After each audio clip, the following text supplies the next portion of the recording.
Hello everyone, this is AndresRestart, and today we are talking about how this latest set of patents is revealing a great deal about the Nintendo Switch 2. Several key features to the Nintendo Switch 2 Joy-Cons are essentially confirmed at this point because of these latest patents, and there are some very exciting implications which I want to get into today. But before going forward, let me take this moment to point out that I am aiming to reach 50,000 subscribers by the time the Switch 2 launches, so if you find yourself enjoying my content, I would appreciate it if you could subscribe and hit that notification bell. When it comes to patents, especially with Nintendo, they do oftentimes have technology that they showcase in these patents that don't materialize in the final product. And so, yes, when we see a patent, we should probably take it with a grain of salt because we don't know if this full package will come to market. However, in this case, after the technology has already been revealed and then we see the patents that show off this technology, we can more so treat it as an explanation for what's already been announced.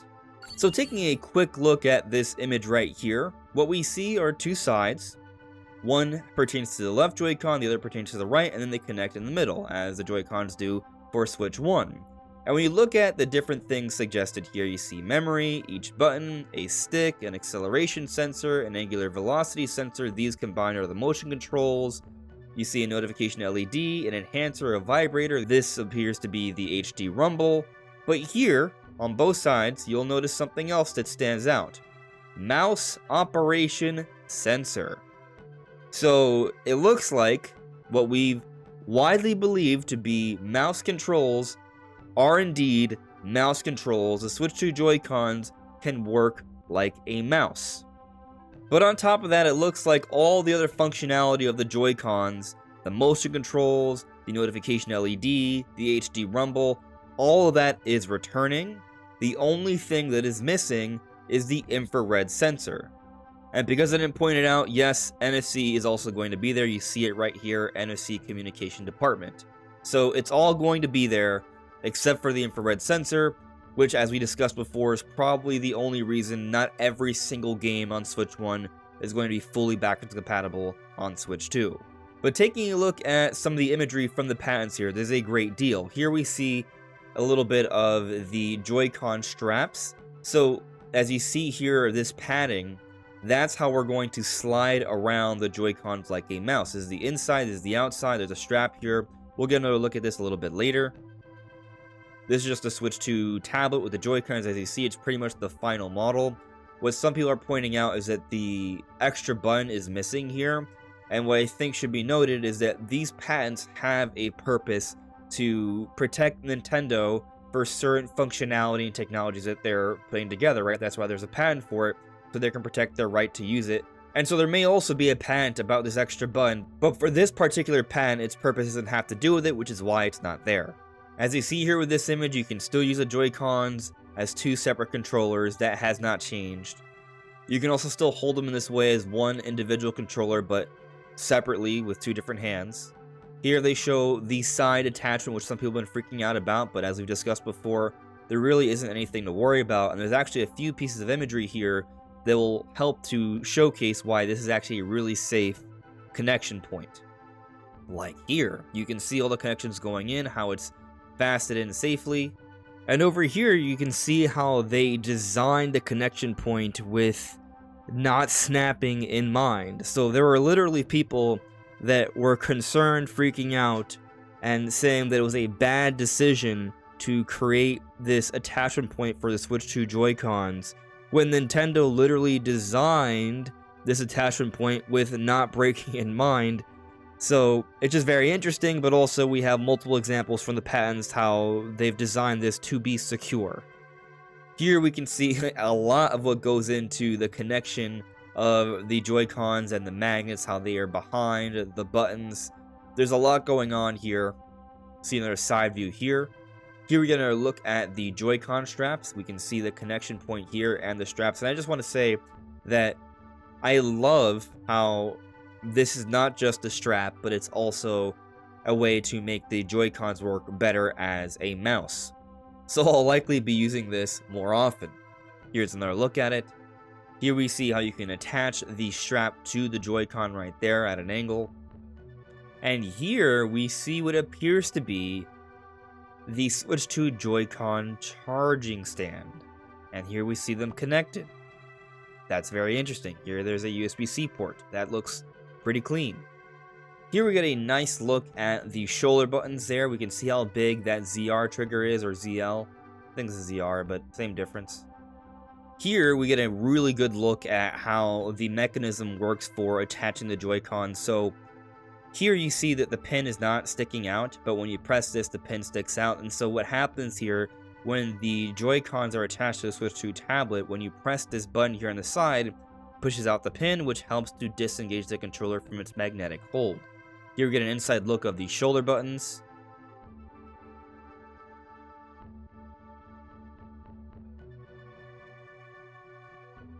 Alright, this is where things start to get really interesting. So here you see that this person, their hands are holding the Joy-Cons in a normal way like we would on Switch 1. But here you see they're holding it like a mouse. And we have access to the buttons all on the side when doing so. You even have the thumb literally on the control stick. So you may be able to use the control stick to have additional aiming, and perhaps even be able to click it in and still have access to the face buttons. So when you're holding the right Joy-Con, or left Joy-Con if you're using that one, you have full accessibility to all of the buttons.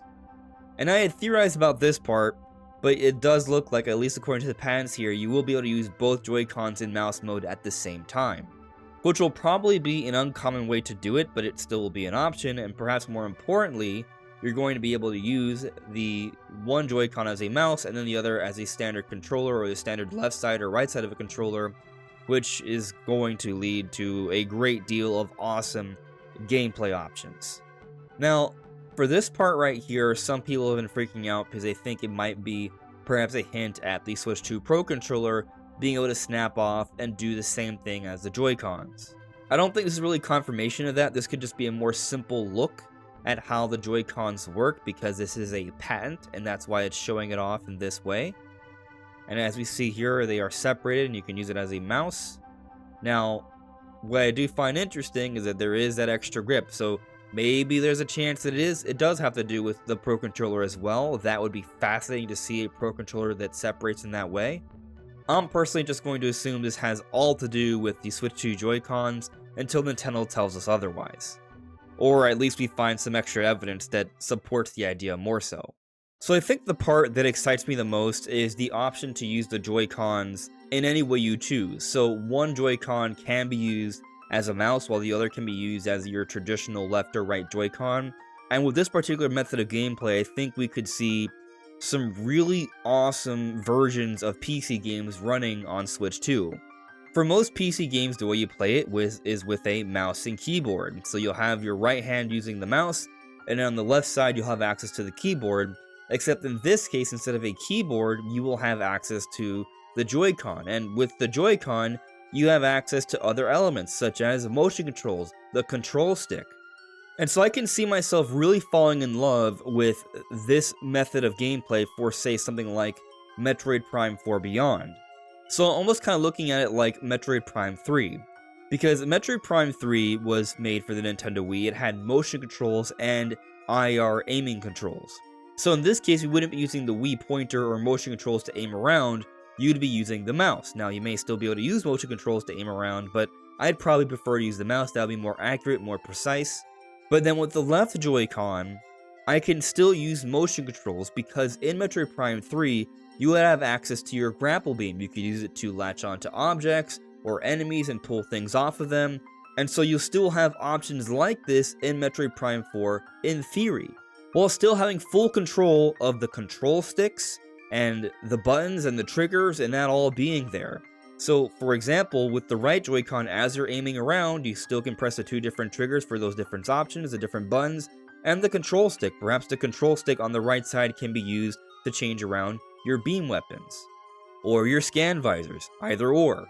And so what I find so exciting about this is that there's just really so many different ways you can use these controllers, and obviously it doesn't just benefit Metroid Prime 4, but really any game. I go back to different PC ports. Microsoft who is responsible for a lot of games on PC, has been putting out more and more games on PlayStation and Nintendo, and there's a variety of games that have been reported to be coming to Nintendo Switch 2. Games like Halo Master Chief Collection, Forza Horizon, Flight Simulator, Doom Dark Ages. There are so many big games that a lot of people have enjoyed with mouse and keyboard that could be played in the same way on your Switch 2. Now, of course, I recognize a lot of these games are made for Xbox, but yes, there's also a PC version, and I just think about any game, really, that many people would enjoy using mouse and keyboard. Like Diablo, for example, which, by the way, is published by Blizzard, who is now owned by Microsoft, so that's another Microsoft game. But the point is, from a control perspective, every single game, regardless of console or PC, can be played on Switch in any way you choose, and that's going to be very exciting for a lot of people, I imagine. But then I start thinking about what can Nintendo do for their own series and how they might change with this control functionality. And something I want to harp on here is that this functionality we're seeing is still an option, right? So what that means is it's not mandatory, and that's both a good and bad thing here. I mean, I think it's ultimately a great thing, but let me explain further. So back on Nintendo Wii, you were essentially forced to use motion controls.